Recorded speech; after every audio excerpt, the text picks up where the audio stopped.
ಉಡುಪಿಯಲ್ಲಿ 2 ವರ್ಷದ ಗಂಡು ಮಗುವಿನ ಅಪಹರಣವಾಗಿದೆ. ಉಡುಪಿಯ ಕರಾವಳಿ ಜಂಕ್ಷನ್ನಲ್ಲಿ ಒಂದು ಘಟನೆ ನಡೆದಿರುವಂಥದ್ದು. ಮಗುವನ್ನು ಅಪಹರಿಸಿದಂತ ವ್ಯಕ್ತಿ ಖಾಸಗಿ ಬಸ್ಸು ಹತ್ತಿರುವಂತಹ ದೃಶ್ಯ ಸಿಸಿ ಕ್ಯಾಮೆರಾದಲ್ಲಿ ಸೆರೆಯಾಗಿದೆ.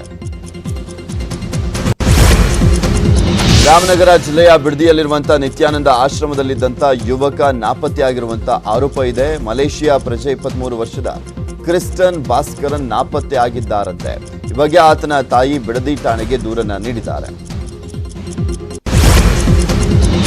ಉತ್ತರ ಪ್ರದೇಶದಲ್ಲಿ 2 ಶಂಕಿತ ಉಗ್ರರು ಸಿಕ್ಕಿಬಿದ್ದಿದ್ದಾರೆ. ಉತ್ತರ ಪ್ರದೇಶದ ಭಯೋತ್ಪಾದನಾ ನಿಗ್ರಹ ದಳ 2 ಅಲ್-ಖೈದಾ ಶಂಕಿತ ಉಗ್ರರನ್ನ ಲಕ್ನೋದಲ್ಲಿ ಬಂಧಿಸಿದೆ. ಉಗ್ರ ಚಟುವಟಿಕೆಗಳ ಅನುಮಾನದ ಮೇಲೆ ಉತ್ತರ ಪ್ರದೇಶದ ಎಟಿಎಸ್ ಟೀಮ್ ಲಕ್ನೋದ ಕಖೋರಿ ಪ್ರದೇಶದಲ್ಲಿ ಸರ್ಚಿಂಗ್ ಆಪರೇಷನ್ ಅನ್ನು ನಡೆಸಿತ್ತು. ಅಫ್ಘಾನಿಸ್ತಾನದ ಕಂದಹಾರ್ನಲ್ಲಿರುವಂತಹ ತನ್ನ ದೂತಾವಾಸದಿಂದ ಸುಮಾರು 50 ರಾಜತಾಂತ್ರಿಕರು ಮತ್ತು ಭದ್ರತಾ ಸಿಬ್ಬಂದಿಯನ್ನ ಭಾರತ ಮರಳಿ ಸ್ವದೇಶಕ್ಕೆ ಕರೆಸಿಕೊಂಡಿದೆ. ಹದಗೆಡ್ತಾ ಇರುವಂತಹ ಭದ್ರತಾ ಪರಿಸ್ಥಿತಿ ಮತ್ತು ದಕ್ಷಿಣ ಅಫ್ಘಾನ್ ಹೊಸ ಪ್ರದೇಶಗಳ ಮೇಲೆ ತಾಲಿಬಾನ್ ಸಂಘಟನೆ ಮತ್ತೆ ಹಿಡಿತವನ್ನ ಸಾಧಿಸ್ತಾ ಇರೋದನ್ನ ಗಮನದಲ್ಲಿಟ್ಟುಕೊಂಡು ಈ ಕ್ರಮವನ್ನ ಕೈಗೊಳ್ಳಲಾಗಿದೆ. ಬುಡಕಟ್ಟು ಜನಾಂಗದ ಗುಡಿಸಲುಗಳಿಗೆ ಉಸಿರು ತಂಡ ಟಾರ್ಪಲ್ ಹೊದಿಸಿ ನಟ ಸಂಚಾರಿ ವಿಜಯ್ ಅವರಿಗೆ ಅರ್ಥಪೂರ್ಣ ನಮನವನ್ನ ಸಲ್ಲಿಸಿದೆ.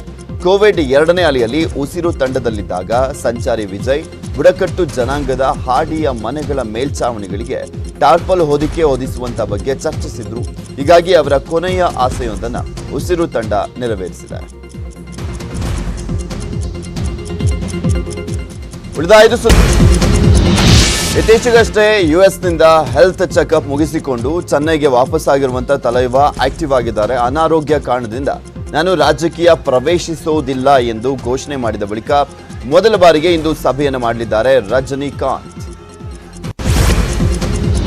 ಮಲೆನಾಡಿನಲ್ಲಿ ವರ್ಣನ ಸಿಂಚನದಿಂದ ಪ್ರಕೃತಿ ಕಂಗೊಳಿಸ್ತಾ ಇದೆ. ಮುಳ್ಳಯ್ಯನಗಿರಿಯ ಪ್ರಕೃತಿ ಸೊಬಗು ಪ್ರವಾಸಿಗರನ್ನು ಕೈಬೀಸಿ ಕರೀತಾ ಇದೆ. ಪ್ರವಾಸಿಗರು ಎಂಜಾಯ್ ಮಾಡ್ತಿದ್ದಾರೆ. ಡಾಕ್ಟರ್ ರಾಜ್ಕುಮಾರ್ ಸ್ಮಾರಕದ ಬಳಿ 5 ನವ ಜೋಡಿಗಳು ನಿನ್ನೆ ಹಾರವನ್ನ ಬದಲಿಸಿಕೊಂಡಿದ್ದಾರೆ. 5 ಜೋಡಿಗಳು ಡಾಕ್ಟರ್ ರಾಜ್ಕುಮಾರ್ ಅಭಿಮಾನಿಗಳು. ಎಲ್ರಿಗೂ ರಾಜ್ ಸ್ಮಾರಕದಲ್ಲಿ ಮದುವೆಯಾಗಬೇಕೆಂಬ ಆಸೆ ಇತ್ತು. ಆದರೆ ಕೊರೋನಾ ಕಾರಣದಿಂದ ಸಾಧ್ಯವಾಗಿರಲಿಲ್ಲ. ಹೀಗಾಗಿ ಲಾಕ್ಡೌನ್ ಟೈಮ್ನಲ್ಲಿ ಸರಳವಾಗಿ ಮದುವೆ ಆಯಿತು.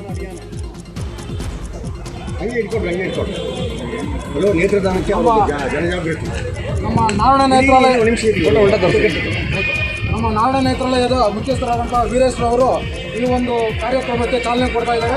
ಈ ಒಂದು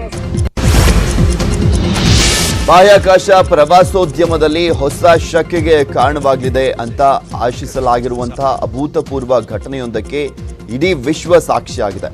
ಬ್ರಿಟನ್ ಮೂಲದ ಉದ್ಯಮಿ ರಿಚರ್ಡ್ ಬ್ರಾನ್ಸನ್ ಒಡೆತನದ ವರ್ಜಿನ್ ಗ್ಯಾಲಾಕ್ಟಿಕ್ ಸಂಸ್ಥೆಯ ವಿಎಸ್ಎಸ್ ಯುನಿಟಿ ನೌಕೆಯು ರಿಚರ್ಡ್ ಬ್ರಾನ್ಸನ್ ಹಾಗೂ ಭಾರತೀಯ ಮೂಲದ ಶಿರೀಷಾ ಬಾಂಡ್ಲಾ ಸೇರಿದಂತೆ 6 ಜನರನ್ನ ಬಾಹ್ಯಾಕಾಶದಲ್ಲಿ ಸುತ್ತಾಡಿಸಿ ಮರಳಿ ಭೂಮಿಗೆ ಯಶಸ್ವಿಯಾಗಿ ಬಂದಿಳಿದಿದೆ. ಇದರೊಂದಿಗೆ ಬಾಹ್ಯಾಕಾಶ ಪ್ರವಾಸೋದ್ಯಮಕ್ಕೆ ಹೊಸ ಮುನ್ನುಡಿಯನ್ನ ಬರೆಯಲಾಗಿದೆ. ಯೂರೋ ಕಪ್ ಫುಟ್ಬಾಲ್ ಚಾಂಪಿಯನ್ ಫೈನಲ್ನಲ್ಲಿ ಇಟಲಿ ಗೆದ್ದು ಬೀಗಿದೆ. ಇಂಗ್ಲೆಂಡ್ ವಿರುದ್ಧ ನಡೆದಂತಹ ಪಂದ್ಯದಲ್ಲಿ ಇಟಲಿ ಅಮೋಘ ಜಯವನ್ನ ಸಾಧಿಸಿದೆ. ವೆಂಬ್ಲಿ ಕ್ರೀಡಾಂಗಣದಲ್ಲಿ ನಡೆದಂತಹ ಪಂದ್ಯದಲ್ಲಿ ಪೆನಾಲ್ಟಿ ಗೋಲ್ನಿಂದ ಇಟಲಿ ಜಯವನ್ನ ಸಾಧಿಸಿದೆ. ಪಂದ್ಯ ಶುರುವಾದಂಥ 2ನೇ ನಿಮಿಷಕ್ಕೆ ಇಂಗ್ಲೆಂಡ್ 1 ಗೋಲನ್ನ ಸಿಡಿಸಿ ಮುನ್ನಡೆಯನ್ನ ಸಾಧಿಸಿತ್ತು. ಇದು ಯೂರೋ ಫೈನಲ್ನಲ್ಲಿ ಇದುವರೆಗಿನ ಅತಿ ವೇಗದ ಗೋಲು ಅಂತ ಹೇಳಲಾಗಿದೆ. ಇನ್ನು 67ನೇ ನಿಮಿಷದಲ್ಲಿ ಇಟಲಿ ಪರ ಲಿಯೋನಾರ್ಡೋ 1 ಗೋಲನ್ನ ಗಳಿಸಿ ಸಮಬಲವನ್ನ ಸಾಧಿಸಿದ್ರು. 90 ನಿಮಿಷಗಳ ಕೊನೆಯಲ್ಲಿ ಮತ್ತು ಹೆಚ್ಚುವರಿ ಸಮಯದ ನಂತರ ಸ್ಕೋರ್ 1-1 ಆಗಿ ಲೆವೆಲ್ ಆಗಿತ್ತು. ಪೆನಾಲ್ಟಿಗಳ ಮೇಲೆ ಇಟಲಿ 3-2ರಿಂದ ಜಯವನ್ನ ಸಾಧಿಸಿದೆ. ಇವಿಷ್ಟು ಈ ಕ್ಷಣ